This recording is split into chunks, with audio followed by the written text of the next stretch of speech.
Isang mapagpalang araw po sa ating lahat. Tayo po ngayon ay muling mag-aaral ng salita ng Diyos sa Book of Revelation. Nasa chapter 8 na po tayo, ang ikapitong selyo. Nang alisin ng kordero ang ikapitong selyo, naghari sa langit ang katahimikan sa loob ng halos kalahating oras. Pagkatapos nito'y nakita ko ang pitong anghel na nakatayo sa harapan ng Diyos at binigyan ng trumpeta ang bawat isa sa kanila. Dumating ang isa pang anghel na may dalang gintong sunugan ng insenso at tumayo naman sa harap ng dambana. Binigyan siya ng maraming insenso upang ihandog sa dambanang ginto na nasa harap ng trono. Kalakip ng dalangin ng mga hinirang ng Diyos. Mula sa kamay ng anghel ay unti-unting tumaas sa harapan ng Diyos ang usok ng insenso, kalakip ng dalangin ng mga hinirang ng Diyos. Pagkatapos, ang anghel ay kumuha ng mga baga mula sa dambana. Inilagay sa sunugan ng insenso at inihagis sa lupa. Biglang kumulog, nagkaingay, kumidlat at lumindol ang pitong trompeta. At humanda ang pitong anghel upang hipan ang kanilang trompeta.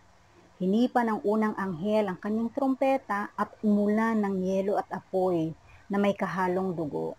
Nasunog ang ikatlong bahagi ng lupa, ang ikatlong bahagi ng mga punong kahoy at lahat ng sariwang damo. Hinipa ng ikalawang anghel ang kanyang trompeta at bumagsak sa dagat ang isang malaking bundok na nasusunog. Naging dugo ang ikatlong bahagi ng dagat. Namatay ang ikatlong bahagi ng mga nilalang na naroon at nawasak ang ikatlong bahagi ng mga sasakyang dagat.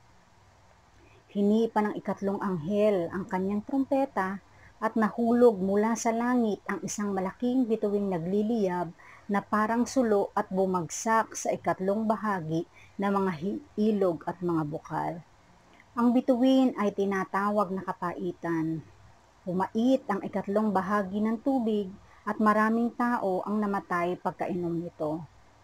Hinipa ng ikaapat na anghel ang kanyang trompeta at napinsala ang ikatlong bahagi ng araw, ng buwan at ng mga bituin, kaya't nawala ang ikatlong bahagi ng kanilang liwanag. Nagdilim ang ikatlong bahagi ng maghapon at walang tumanglaw sa ikatlong bahagi ng magdamag.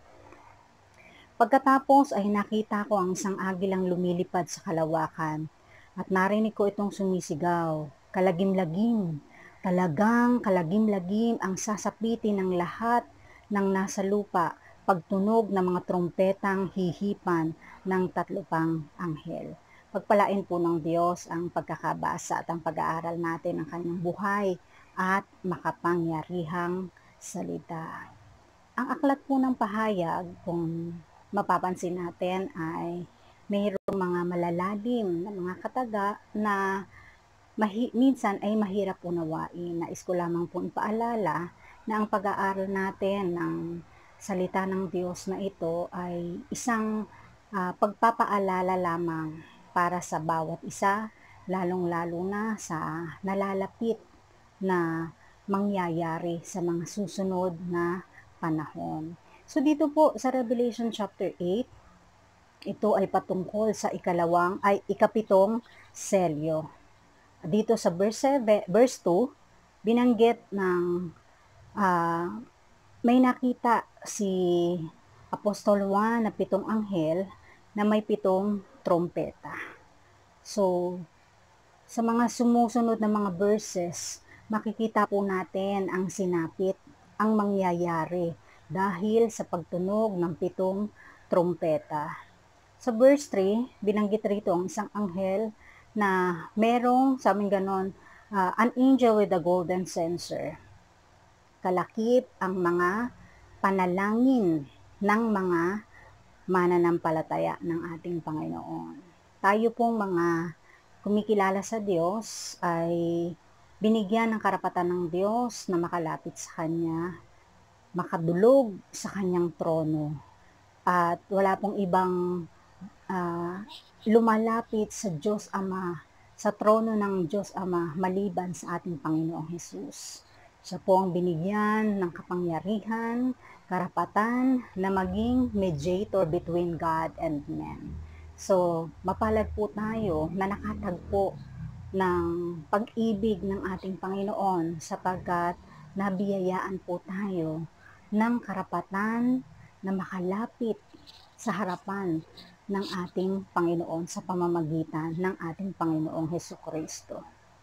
Binanggit rito sa mga sumusunod na verses na nagkaroon ng pagpulog, sabing ganon, ng kidlat, ng lindol, nagkaroon ng devastation, destruction. Maaaring ito ay tumutukoy sa mundo or sa iglesia ng ating Panginoon, sa kanyang mananampalataya na darating ang mga huling araw na magkakaroon talaga ng tinatawag na ligligan, shakening, ligligan ng pananampalataya na kung saan, katulad ng sinabi ng ating Panginoon, ang siyang mananatiling tapat hanggang wakas, ang siyang maliligtas. Kaya marami pong mga pagkakataon tayo ay sinusubok sa ating mga pananampalataya. Binanggit rito yung pagtunog ng 7 trumpeta mula sa unang anghel hanggang sa ika-4 na anghel. Sabi ganun, umulan ng yelo, ng dugo, ng apoy, at 1/3 of the earth was burned up. Ang mga trees and green grass ay nasira. Nagkaroon ng storm, nagkaroon ng destruction. Binanggit naman ng ikalawang anghel ay yung tinatawag na pagbagsak ng, sabing ganon, a huge mountain was thrown into the sea. Kung titingnan po natin, parang mahirap unawain ano nga ba ang kahulugan ng mga katagang ito na sinasabi sa Biblia. Sabi ganon, 1/3 of the sea turned black, 1/3 of the sea creatures died. Marami pong namatay doon sa dagat. Kung kanina ay sa lupa ang nangamatay, ngayon sa dagat. At yung third angel naman, sabi ganon, a great star fell from the sky na tinatawag na wormwood. Ayon po sa ilang Bible scholar, sabi ganon, it may be a person in authority. Isang person na kung saan gagamitin to corrupt the church para linlangin ang mga mananampalataya upang ligligin ang kaninang pananampalataya sa pamamagitan ng taong ito o ng leader na ito. Makikita po natin na iba't ibang paraan ang gagamitin upang masubok ang mga tao sa darating na panahon. At dito naman sa verse 12, sabi ganoon, the fourth angel ay nagkaroon naman po ng 1/3 na kadiliman. 1/3 of the sun was struck, moon and stars. So, yung 1/3 ng araw at ng gabi ay walang liwanag. Mahirap pong mabuhay ng walang liwanag sapagkat ito ang gumagabay sa atin at nagtuturo para sa atin pong or nagbibigay ng patnubay sa atin pong mga ginagawa. Kaya naman, sabi rito, ito po ay isang warning. In verse 13, binabanggit na ang mga ito, ang mga pangitain ito ay isang babala, isang paalaala para sa lahat, mananampalataya man o hindi mananampalataya. Binibigyan po tayo ng warning na sabing ganon, pagkatapos ay nakita ko isang agilang lumilipad sa kalawakan at naririnig ko itong sumisigaw, kalagim-lagim. Talagang kalagim-lagim ang sasapitin ng lahat ng nasa lupa pagtunog ng mga trumpetang hihipa ng 3 pang anghel. Marami po na pong mga naganap, mga nakaraang araw, linggo, buwan at mga taon. Mga pangyayari sa ating kapaligiran, sa ating mundo, maaaring ito'y physical na nangyayari, nagmamanifest sa ating pong paligid or Even spiritually, marami na pong naganap na pagsubok para ligligin ang iglesia ng Diyos upang subukin ang mga mananampalataya ng ating Panginoon. Kaya naman, sa panahon na ito, tayo pong lahat ay binibigyan ng babala na anuman ang mangyari, maganap man ang mga bagay na ito, isa lang po ang maaari po nating panghawakan, ang ating tunay na relasyon sa ating Panginoon. Na mangyari man ang mga sakunang ito, mangyari man yung pagliliglig sa church, lalo na ngayon na hindi tayo nakakadalo sa ating panambahan, ngunit kung ang puso natin ay totohanang nagsuko sa ating Panginoon, tinanggap siya bilang Panginoon at sariling tagapagligtas, wala po tayong dapat ipangamba. Sapagkat magunaw man ang mundong ito, kung ang puso natin ay nasa harapan ng Diyos, hindi po tayo mapapahamak. Mamatay man, magkaroon man ng kamatayan, magkaroon man ng dilubyo, alam natin na meron po tayong patutunguhan at ito'y walang iba kundi ang piling ng ating Panginoon. Samahan niyo po ako sa panalangin. Salamat o Diyos sa iyong mga paalala sapagkat ikaw ay narariyan upang kami gabayan, makapangyarihan ang iyong salita sa amin. Kaya naman, lumalapit po kami sa iyo. Patuloy na humihingi ng gabay mo.